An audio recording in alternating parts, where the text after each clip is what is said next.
Hey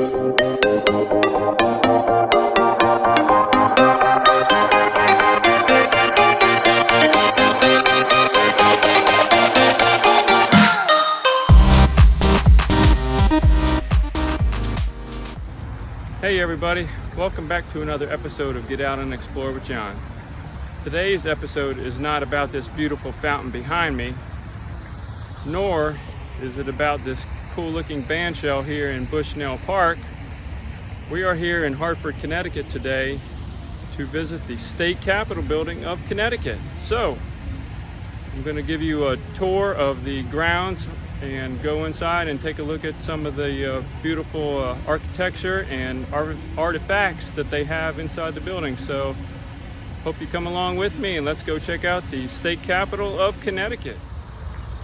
Walking up the hill from Bushnell Park, approaching the current Capitol building, which is the third Capitol building for the state of Connecticut since the Revolution, I am climbing what was once known as Trinity Hill, as this site was originally the site of the old Trinity College.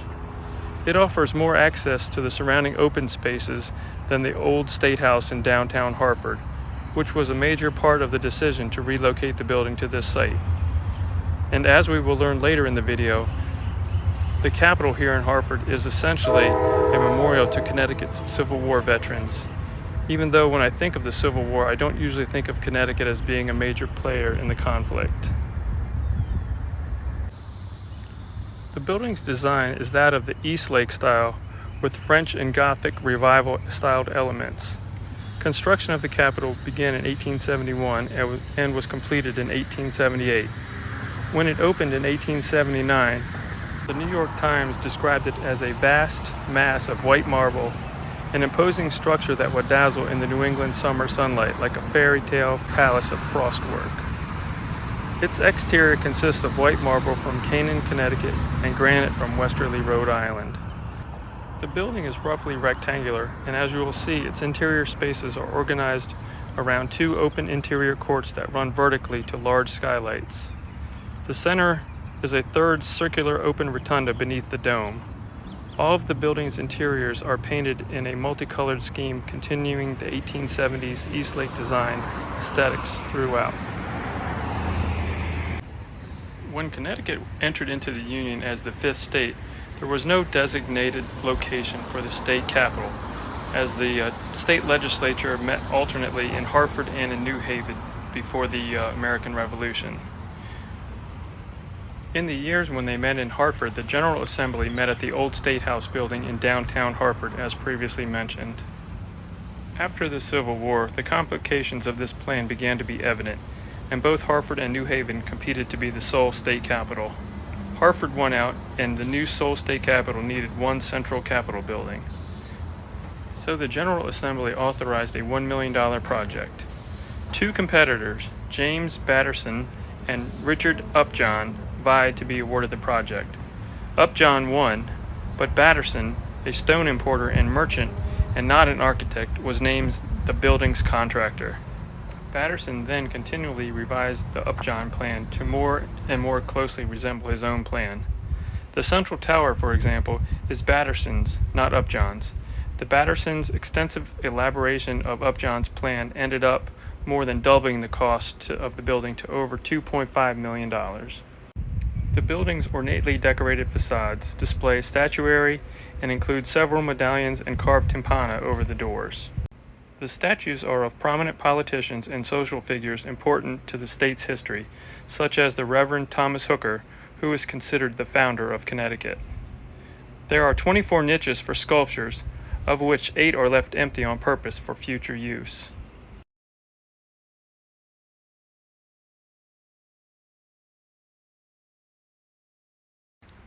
Under the statues, you will notice some high-relief scenes from the state's history in the 16 timpana over the door, except for the carving above the main entrance, which contains the state seal. Making your way around to the side or the east entrance, you will see that the center timpana is that of the charter oak, which was the first piece of sculpture created for the Capitol building. If you're not familiar with the charter oak story, I highly encourage you to do a Google search and learn the history of the beginning of the state of Connecticut. The statue we see here at the corner of the building is a statue of Colonel Thomas Knowlton of Hartford, Connecticut, who as a boy served in several campaigns in the French and Indian War. He was also involved in the capture of Havana in 1762 and led the Continental troops of Connecticut at the Battle of Bunker Hill. He was also in close attachment to General Washington during the Revolutionary War, and he was killed at the Battle of Harlem Heights in 1776 at the age of 36. All right, the cannon that we're looking at here on the grounds of the Capitol here is a 13-inch Seacoast mortar gun that was used during the Civil War at the Battle of Petersburg in 1864 and 1865. It was used by the first volunteer organization from the Connecticut City Guard.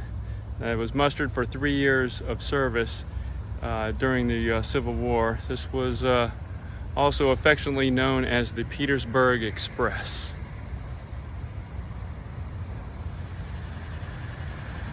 So when I think of Connecticut, I don't really think too much about the Civil War, but as we've seen, there's a lot of information about the Civil War and the Connecticut infantry and regiments that were involved. This particular monument here on the grounds was placed here in memory of all of the Confederate soldiers who suffered during their encampments at the Confederate prisoner of war camps during the Civil War.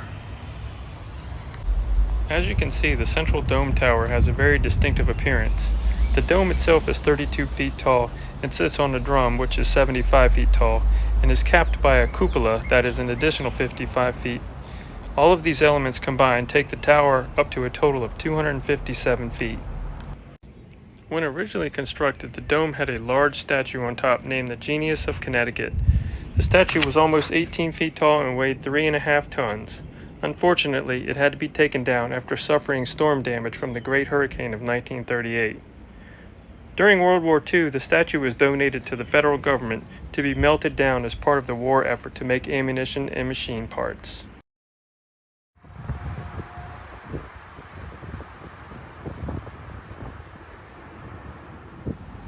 I was told by the security officer that the visitor entrance is over here on the left side of the building. So let's go and see if we can get inside and take a look. It's quite ornate out here, so I'm assuming it's going to be equally as beautiful on the outside or on the inside.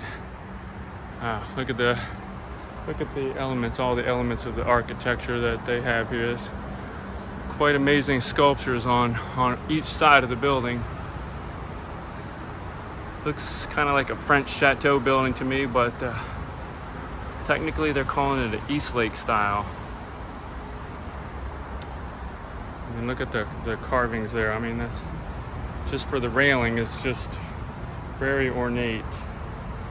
Pretty amazing. All right, let's go on in and check it out. The 30 regimental flags in the Hall of Flags were brought to and donated to the state by over 10,000 of the state's Civil War veterans who formed a procession to the Capitol in September of 1879. This action was taken to make the building a memorial to the Civil War. Okay, again, like I said, as you come in the side entrance on the west atrium, you're going to be greeted with the Hall of Flags representing different regiments and battalions throughout the history of the United States, different units from Connecticut. There's all kinds of stuff to take a look at and read down at the bottom, tell you what you're looking at. Just adjacent to that is the gravestone of Israel Putnam. He was a farmer who was originally from Hartford, Connecticut, and fought for the British during the French and Indian War, and he was also the commander of the Minutemen during Bunker Hill battle in the Revolutionary War in 1776. He died in 1790 and was buried in the town of Brooklyn, Connecticut, right near Hartford, and they decided after his gravestone started to deteriorate that they would move it and put it in the Capitol building in his honor. So the gun wheel that we see here is adjacent to the Hall of Flags and is from a gun carriage used by the 1st Connecticut Volunteer Light Battery during the Civil War. You look at the writing around the edges of the wheel that indicates the locations and dates of all of the Connecticut Light Battery's engagements.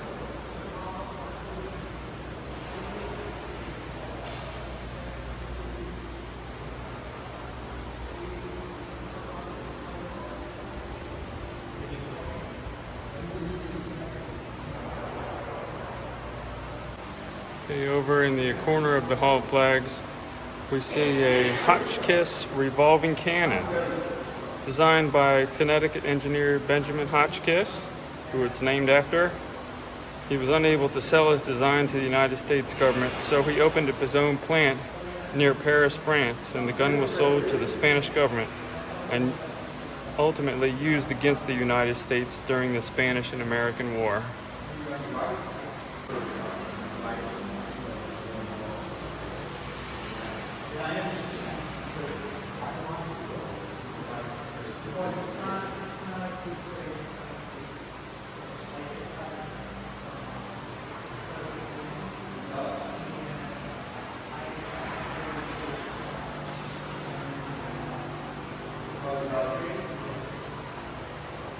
In the center hall of the Hall of Flags sits a statue of William Buckingham, the state's governor during the Civil War.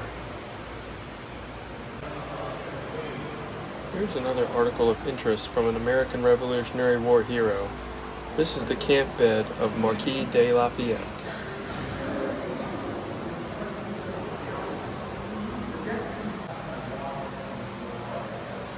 Alright, the flag that we see here is one of the camp markers for the 18th Regiment Connecticut Volunteer Infantry that was used in the Shenandoah campaign during the Civil War.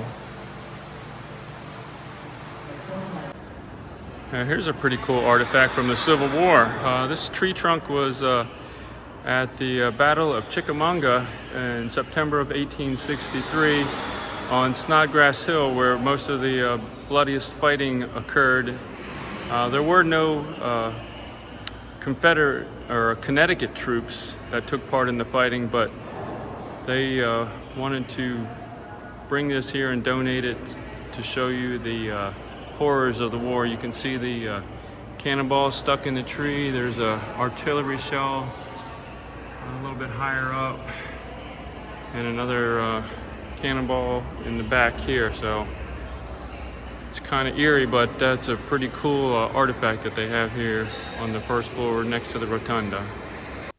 Here we see the restored plaster model of the Genius of Connecticut, which stands majestically on a small gold dome. The original bronze statue, which once crowned the Capitol dome, was cast from this mold. She is the symbolic protector of Connecticut. In December of 2009, a new bronze version of the statue was installed in the Capitol Rotunda. Adjacent to the statue is an 1869 print of President Abraham Lincoln. Look at these Ionic columns here. I mean, just the carving and the color and everything, just gorgeous. Let's see what this model is over here. That's the model of the flagship Hartford.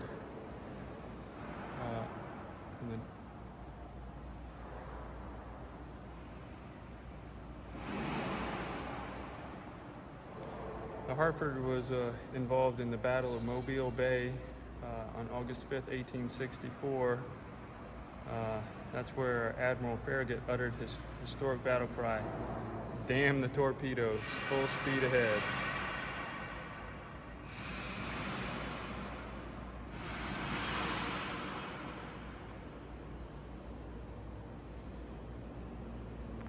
The next artifact that we see is the figurehead off of the USS Connecticut, one of the ships of President Roosevelt's Great White Fleet that sailed around the world on a goodwill mission in 1907.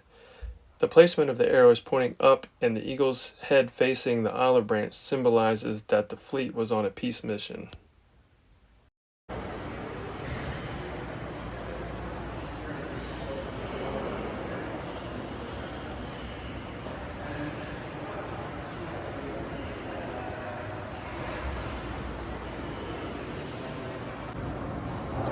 Okay, as you come around the side of the staircase here, you're going to notice a very large marble and brass fountain underneath of the staircase here. It was placed here in the 1800s, and it was used to fill large buckets of water for the legislature's horses, as the animals obviously were not allowed to come inside the building, but they were usually hitched to the back porch.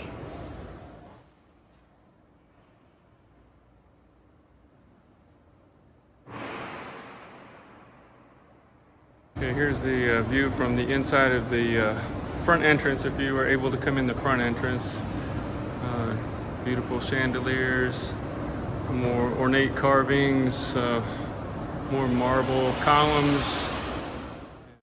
Here, sitting in the central rotunda under the Capitol dome, is the recast bronze statue of the genius of Connecticut. It has not yet been mounted to the summit of the dome, as it is awaiting an additional $200,000 in funding for installation. Across from the escalator is the replica of the Liberty Bell. Every state received a model of the famous bell in 1950 to mark the start of President Truman's U.S. savings bond drive to raise money to help offset the national debt. Today, the bell is rung only on special occasions. Here is one of the oldest Civil War monuments in the state of Connecticut. This bronze statue, named the Forlorn Soldier, is estimated to be over 140 years old. The statue was dedicated in September of 2013 and placed here on the 150th anniversary of the Battle of Antietam. Let's head on up to the second floor and see what we can find up there.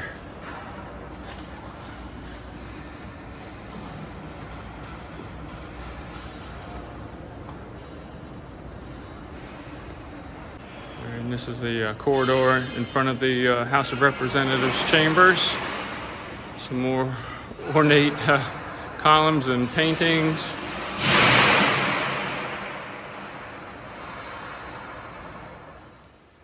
In the hallway outside of the House of Representatives stands the Columbus Urn, a silver-plated 20-gallon water cooler crafted for the centennial of the country in 1876. The urn was used until the 1920s as a water cooler for the House of Representatives. Here are some additional views looking down from the second floor into the galleries on the first floor.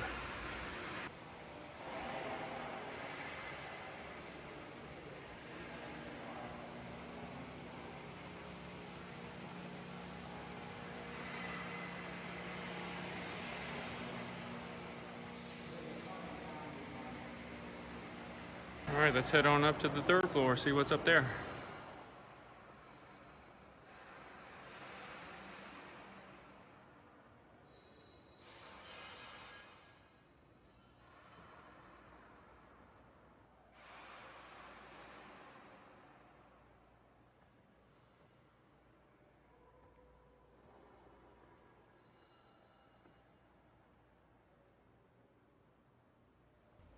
As it was closed during the day of my visit, I can only offer you a glimpse through the glass doors of the magnificent chamber of the House of Representatives, restored to its original grandeur. Okay, opposite the House of Representatives chamber here on the second floor is the Senate chamber.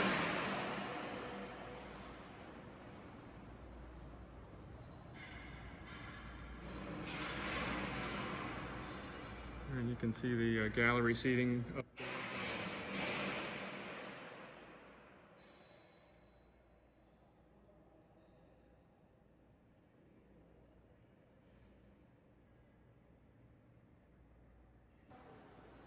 All right, here's the view of the Senate chamber from the gallery level up above.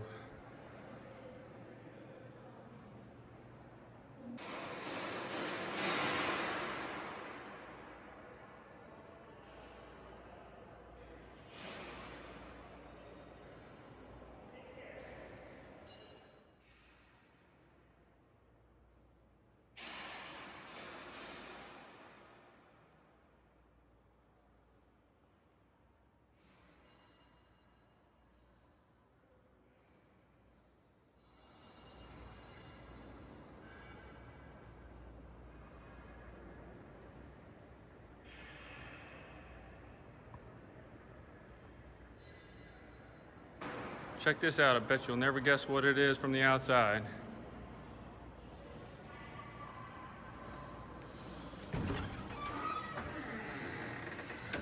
An old phone booth.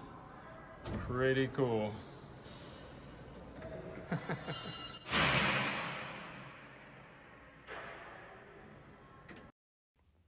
Back on the first floor of the East Atrium, you see a statue of Nathan Hale, a Connecticut State hero. Born in Coventry, Hale became a spy for General George Washington during the Revolutionary War. Captured and hung by British soldiers in Manhattan, the brave and eloquent 21-year-old's famous last words were, "I only regret that I have but one life to lose for my country."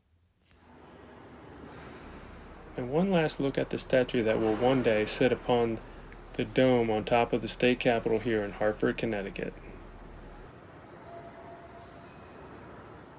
Okay, well, I think that's going to do it for the tour and the history lesson today of this beautiful building here in Hartford, Connecticut.